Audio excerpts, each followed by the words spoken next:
は我々からのすぐの勝負だ。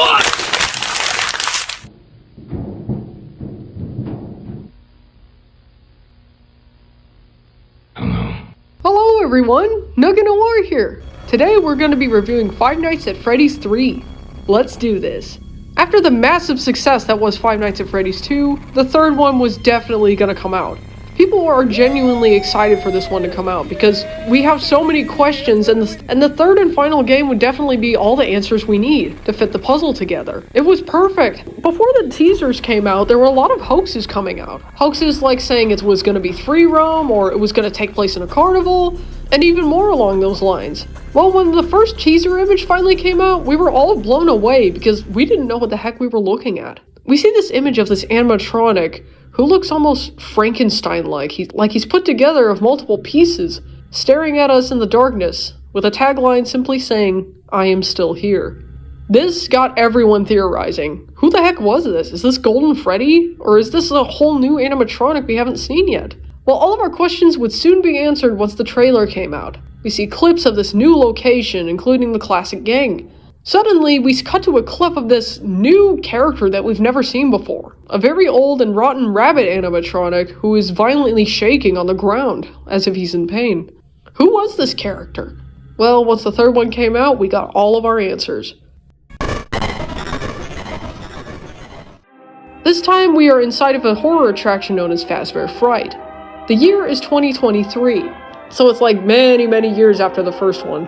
And basically, it's a scary, haunted house attraction that the owners of Fazbear Entertainment threw together. They decided that since the pizza joint thing wasn't working out too well, they decided to take all the things from the missing children incidents, put them in here, and try and scare people with it. Yeah, it's just as disturbing as it sounds. This company is so desperate to stay open that they would go so low as to reference the old murders that happened many years ago. It's messed up. Such an interesting setup already. I'm excited to see where this story goes. This time around, the characters that we see this time are all hallucinations. None of the characters are real this time around. Let me explain. This time we meet the phantom animatronics. Basically ghostly apparitions that appear if your ventilation system goes low or your audio system goes low. Basically the goal of the game is to keep all of your stuff rebooted. There is no door this time in order to keep you safe from the animatronics.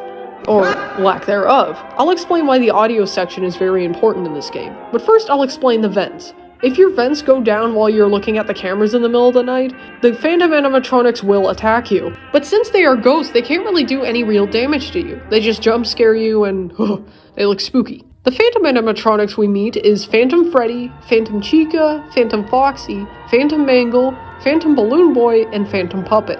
All of them basically sort of act the same, arriving in your office every now and then, or walking down the hallways. They just show up every now and then and jump scare you. No real damage done, but you just gotta be careful to keep these guys away from you, especially away from the real threat. There's not really much to talk about when it comes to the phantoms, they're just there. There is, however, one character that you do need to worry about. The audio lure that you have in your computer is your only protection in this game. What you need to do is click on random places around the map and play a sound of a kid laughing. Fun fact, that's Balloon Boy's laugh. This lures the main threat away from you.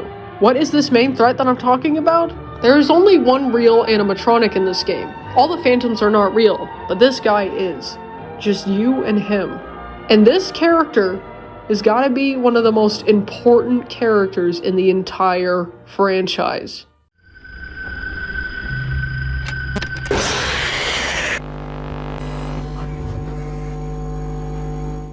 This is Springtrap, my favorite character in the entire franchise.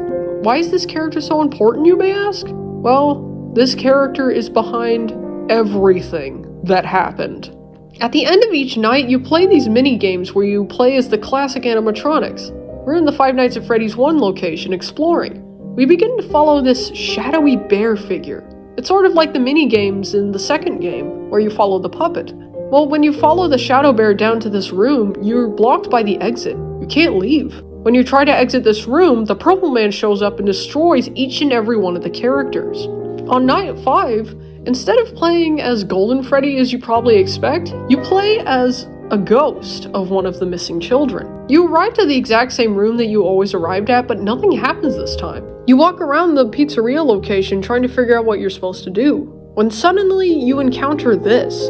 The Purple Man is cornered by all the victims he's murdered. Seeing nowhere else to go, he decides to hide inside of this yellow rabbit suit. He laughs at you, thinking that he got away, when suddenly, this happens.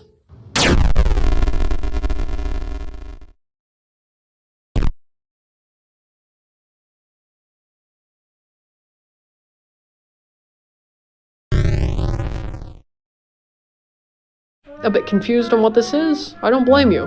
What is happening to the purple guy, you may ask? Well, during the phone calls that we're listening to, the phone guy explains that the suits from the Fredbear's Family Diner location were known as Springlock suits. The company of Fazbear Entertainment wanted to save money on making separate mascot suits. What they did is they created this thing known as a Springlock suit.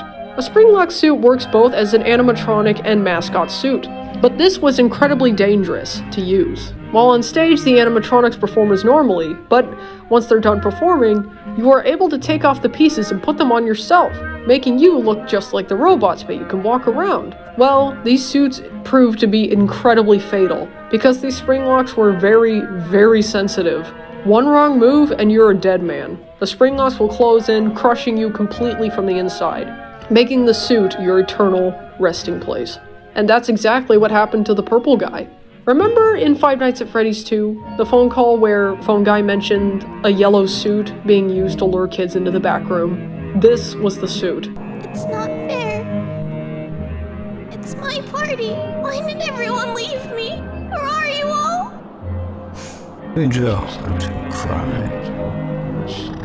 I know where your friends might be, Cassidy. Purple guy is killed in the very thing he used to kill children with. Kind of ironic, really. And now he's trapped in a suit just like the very victims he trapped in the other suits. This revelation is possibly one of the coolest revelations of the entire series. I love this so much. It makes Springtrap all the more of a terrifying villain. And what's even more terrifying is how smart he is in the game. It's just you and him. And there is absolutely nothing you can do to stop him. He's literally an unstoppable force. And not only that, but he's also incredibly smart. What Springtrap does is he moves when you're not looking at him, and he also hides in the shadows, a lot like Freddy did in the very first game. You gotta keep your eyes peeled for this guy, because the fuzziness of the cameras hide him really, really well. He is literally hiding in plain sight. It's brilliant. So it makes you wonder, if this is the final game of the series, how is this all going to end? Well, let me explain. The death mini-games are back this time around.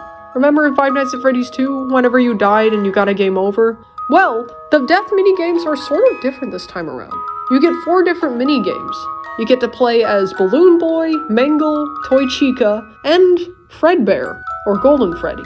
What you gotta do is you gotta find secret locations hidden inside these mini-games. Your goal is to find one of the missing children inside of these arcade games, and give them cake. It's as if the robots themselves are telling them it's okay to move on now. It's all gonna be okay. You do this through each and every minigame, and then you get a secret 5th minigame. You play as this strange purple rabbit glitching about.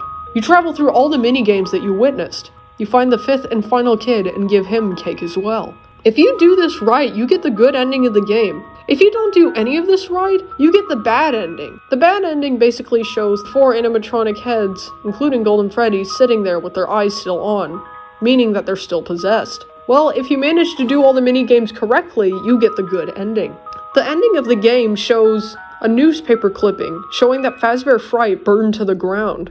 You get one final mini-game, showing a little kid wearing the puppet's mask. You move through this room of kids celebrating a birthday party. At the end of the corridor, you see the other 5 missing kids sitting at a table. You bring cake to them, and they all celebrate their happiest day. Suddenly, all of them fade away and their masks land to the ground. All 6 balloons float up to the ceiling, showing that the kids' spirits have finally been put to rest, knowing that the killer is gone. So it makes you wonder, who burned down Fazbear's Fright? How did this happen? What happened to Springtrap? Well, there's been a lot of theories.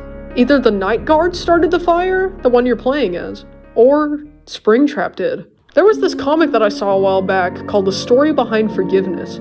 It shows the puppet talking to Springtrap and how Springtrap feels genuinely sorry for what he did. He feels genuinely upset and he wants to make things right. In order to get the kids' spirits to move on, he decides to start the fire himself, ending the madness. And I'm like, that actually makes for a perfect poetic ending to the series. The fact that the killer himself finally comes around and decides to end the madness all by himself, setting the kids free. I love this idea. Not only is he terrifying, but he can almost be seen as sympathetic as well. But he's also one of the scariest looking characters. I mean, look at this guy. Anyways, that was Five Nights at Freddy's 3. The perfect trilogy. We had all the answers. All the puzzle pieces were put together. And it was a good send-off to the series. But if you guys know already, this is not the case. You see, a lot of people complained that the jump scares weren't that scary in Five Nights at Freddy's 3, and Scott Cawthon, the creator of the game, didn't want this to be the send-off to the series, not having a scary ending. So, that's where Five Nights at Freddy's 4 came in. And Five Nights at Freddy's 4 has got to be the scariest in the entire series. Why, you may ask? Well, we'll get to that in the next episode. And let me tell you, Five Nights at Freddy's 4 is going to be extremely important because we finally find out who did the bite of 87. This game finally answers the final question we all still have. So I'm genuinely excited to talk about it. As for Five Nights at Freddy's 3, I'm giving this game a thumbs up. This is absolutely perfect. I love this game so much, and Springtrap is my most favorite character of this entire series. This game is the perfect final chapter for this series. Thumbs up for me. Oh, and one more thing before we end the video. Since we love this game so much, we made a quick video as a finale of sorts. Enjoy.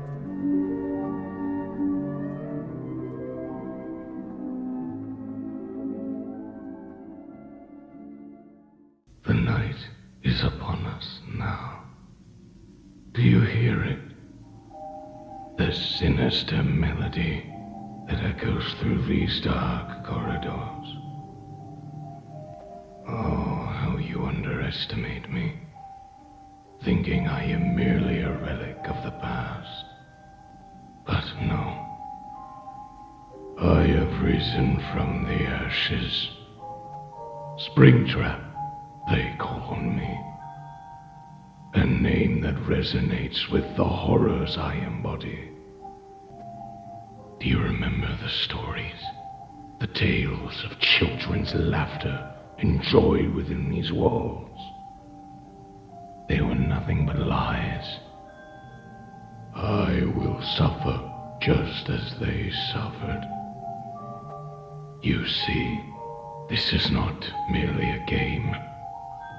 Your feeble attempts to outwit me, to close the doors, and hide in the shadows are in vain. For I will always find you. I will always be one step ahead. The walls of this wretched place hold secrets darker than you can fathom. And I am the key to unlocking them all. Do you hear them? The echoes of agony. They sing to me, a symphony of despair. And now you shall join their mournful chorus. See you soon.